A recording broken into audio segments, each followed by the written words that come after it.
Hello everyone! Today I'm going to introduce a plugin I recently developed for Unreal Engine designed for audio asset management. As we all know, the built-in content browser in Unreal Engine isn't particularly convenient for audio professionals. It cannot display multiple hierarchies simultaneously, nor does it show relevant properties of audio assets, which makes managing audio very cumbersome. Therefore, I developed the Audio File Manager plugin to bridge these gaps as much as possible. Next, I will introduce the various features of the Audio File Manager. The first step before starting is to configure the paths. Open Project Settings. Plugins. Go to Audio File Manager Settings. Enter the Asset Management path in the Audio Path field. The path format must start with /game. Please take note of this. We can just copy it from the content browser.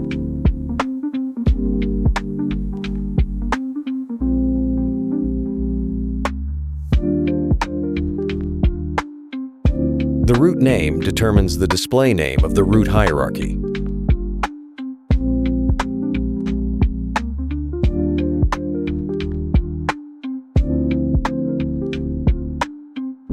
The Asset Class filter determines which asset classes can be scanned.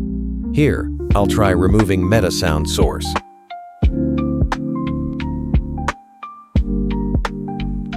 Test 01 under the path will no longer be scanned into the Audio File Manager. Now I'll restore it. Test 01 is scanned into the Audio File Manager again. We can click this small icon to open the Audio File Manager. The hierarchy supports single selection as well as multi-selection. Double-click to expand a level, or use the Tab key to expand or collapse the hierarchy. Click the button to play the sound. Alternatively, use the Space key to play or stop the sound. Clicking this button will collapse all hierarchies. This button refreshes the path. Under normal circumstances, Audio File Manager synchronizes with the additions and removals of assets in the Unreal Engine content browser, so you don't even need to refresh manually. The next button synchronizes the assets selected in the content browser. Of course, we can do the reverse. Use Alt plus click to jump to the content browser. This wrench icon button is for updating redirector references. Moving files frequently creates redirectors. Click the button to fix the references. These three buttons are used to hide or show the three panel icons. Green indicates the panel is visible, while gray means the panel is hidden. Use the Delete key to delete assets or folders. Next, let's introduce the right-click menu. The right-click menu is relatively simple. The first option, To Asset, has the same effect as Alt plus click. Clicking it will automatically jump to the Unreal Engine content browser and select the corresponding resource. The second function in the menu is creating new assets. You can also use the N hotkey. Currently, it only supports creating Meta Sound sources and folders. Next is renaming. Supports renaming folders or assets. The hotkey is F2. It's particularly important to note when renaming folders that Unreal Engine automatically ignores and deletes empty folders without any resources under the path. The folder renaming function of this tool is based on the Unreal Engine API and will follow this rule. If you have empty folders used purely as placeholders, please be aware that they might disappear after renaming. In multi-selection mode, the right-click menu only provides the To Asset function. Also, just like the content browser, we can move assets or folders by dragging and dropping. I've also provided another drag behavior.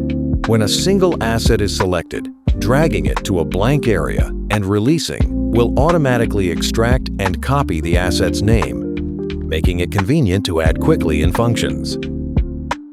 Of course, double-clicking an asset opens its editor. Next, let's look at the Properties section. This section displays the parameters of the asset selected on the left.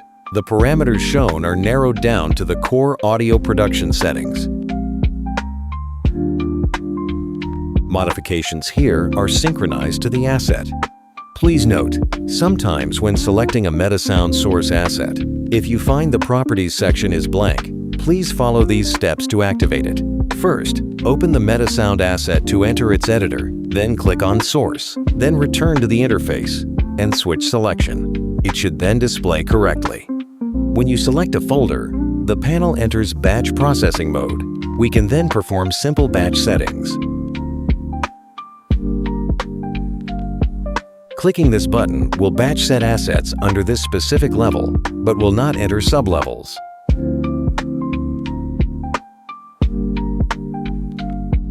Clicking this button will set both the assets in this level and assets within subfolders as well. Batch settings can also be applied when multi-selecting. Next is the Signal Processing panel. This panel provides control over the signal flow of audio assets. It is a further extraction of the Properties section, isolating routing and effect configurations. The output bus shows the main output of the asset. We can also set the main output here. Click Add Source Effect Chain to add a source effect chain to the asset. Click the name of the source effect chain to open that asset. Clicking the plus sign in the box allows you to add effects to the source effect chain.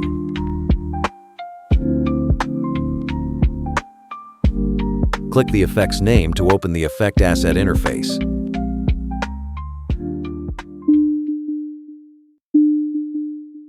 We can bypass the effects.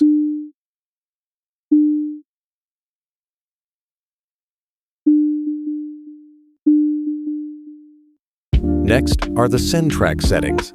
Click the plus sign to send the signal to a specific submix for signal processing, such as reverb. Next to it, we can adjust the send ratio.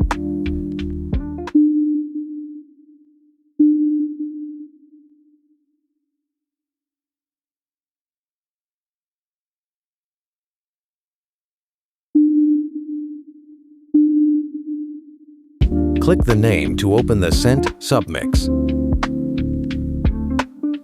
The Properties section will have more advanced settings. Go there if needed. Next is the Metasound Input panel. Typically, you debug inputs within the Metasound editing interface. This feature is provided here simply to let you quickly test how different values affect the sound.